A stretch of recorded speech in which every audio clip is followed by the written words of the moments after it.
Գաղափար, որն արդեն իրականություն է։ Սպիտակ համայնքի կամավորական հրշեջ փրկարարական հենակետը վերանորոգված ու վերազինված հոկտեմբերի 10-ին շահագործման հանձնվեց։ 2021 թվականին հիմնադրված հենակետը վերանորոգվել է Wolfire ծրագրի շրջանակում ավստրիական զարգացման գործակալության եւ ավստրիական Կարմիր խաչի ֆինանսավորմամբ։ Մեծ Պարնիում տեղակայված կամավորական հրշեջ փրկարարական հենակետի բացման արարողությանը ներկայ էին ներքին գործերի նախարարության փրկարար ծառայության, Հայաստանում Ֆրանսիայի դեսպանատան, ավստրիական Կարմիր խաչի, ավստրիական զարգացման գործակալության, հայկական Կարմիր խաչի, մարզային եւ համայնքային իշխանությունների ու հասարակական կազմակերպությունների ներկայացուցիչներ։ Հենակետի վերազինման գործում ակտիվ մասնակցություն է ունեցել ներքին գործերի նախարարության փրկարար ծառայությունը համայնքին նվիրելով հրշեջ ավտոմեքենա, ինչպես նաեւ կազմակերպել է կամավորների վերապատրաստում եւ որակավորման քննություններ։ Աջակցություն են ցուցաբերել նաեւ Լոռու մարզպետարանը, Սպիտակի համայնքապետարանն ու հայկական Կարմիր խաչը։ Փրկարար ծառայության փրկարարական ուժերի վարչության պետի տեղակալ Բագրատ Վարդազարյանը շնորհակալություն հայտնելով կամավորներին եւ հենակետի վերանորոգման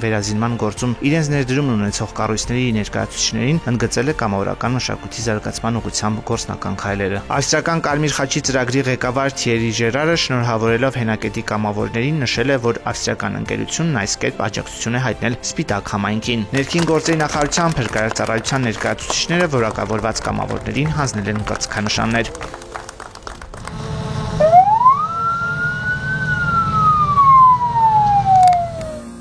Փրկարարի որակավորմանն արժանացած կամավորները վարժանքի միջոցով ցուցադրել են ճգնաժամային իրավիճակներում մասնագիտական հմտությունները։